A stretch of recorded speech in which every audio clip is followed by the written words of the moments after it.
Hi, I'm Jim Gilbert, founder of One Green World. We offer a really interesting selection of neat fruiting plants, and today I'd like to show you how I plant a fruit tree. Planting a tree is really easy. You need basically something to dig a hole with and a pair of pruners to do any root pruning that might be necessary. In my right hand is a spade. This is a tool that's great for digging holes. Just notice how the blade is quite straight. My left hand is a shovel.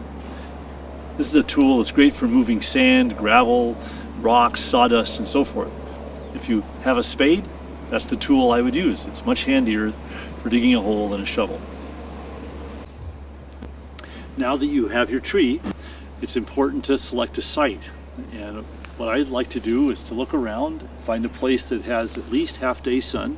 Most fruiting plants are going to want that kind of exposure.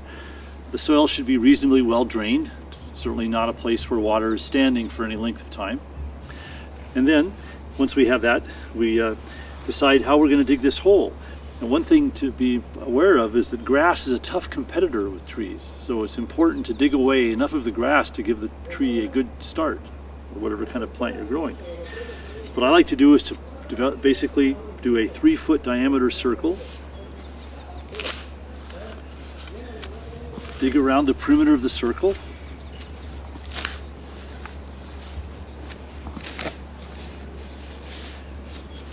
Work into the center of the circle, not unlike what you'd be doing if you were cutting up a pizza.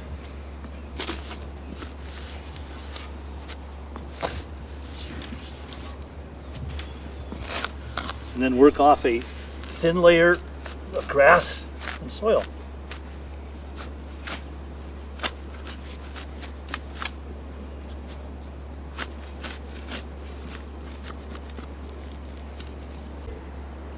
So we've cleared ourselves a space for our tree, and the next step is to plant it.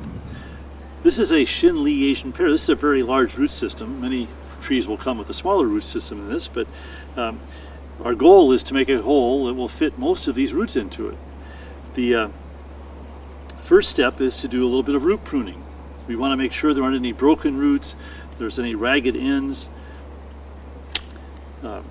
any roots that are exceptionally long. Sort of give it a little haircut to sort of bring things into a proper perspective here. Proper size.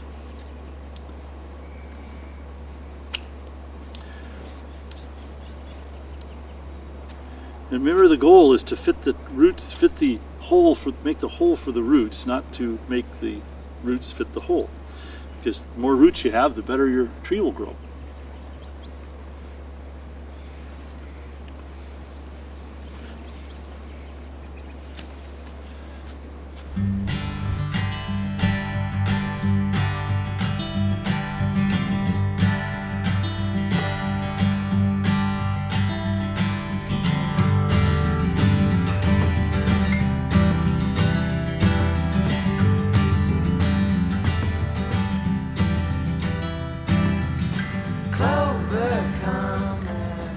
So we've made a nice hole for our tree.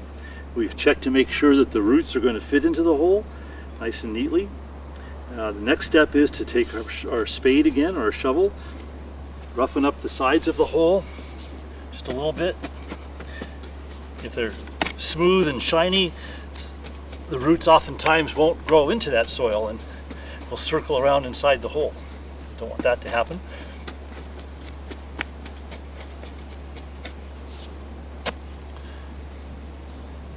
The next step is to take a look at the tree, and you will notice that the root system, it change in color from, in this case, an orange color to a sort of light green or greenish gray color.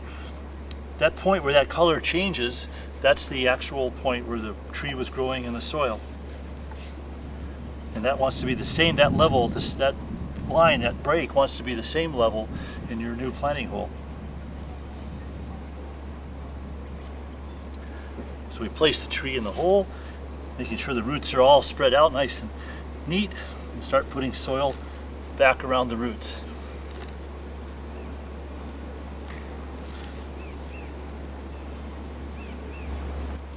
So you know, now we have our tree in the hole.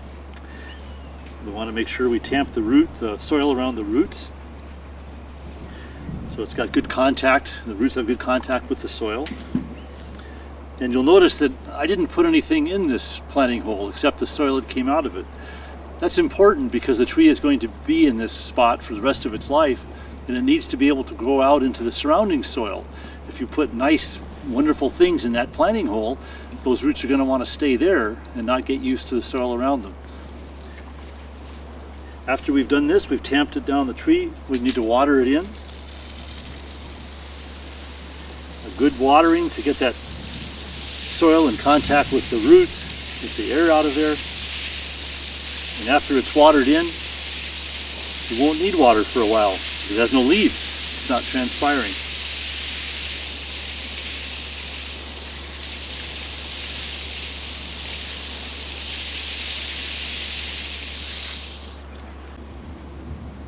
The last thing we need to do with our new tree is to do some light pruning to balance the top with the root system, which has been cut off to some degree in the process of digging it up out of the nursery. If your tree is just a single trunk, you can just cut back the central leader, probably take about, anywhere from a fourth to a third of that new growth off. And always prune to an outward facing bud, which in the case, of course, of a single trunk, you're not going to be worried about too much, but this tree, I would guess, would come down to about here. And then side branches, if there are side branches, the same technique is important. In this case, you do want to prune to a bud that's facing away from the center of the tree. And again, this is a balancing just to get these branches in line with the reduced root system. If there's any broken branches or stubs that need to come off, you can take those off at the same time. Now this tree is ready to grow and will be happy for the first season in its new home.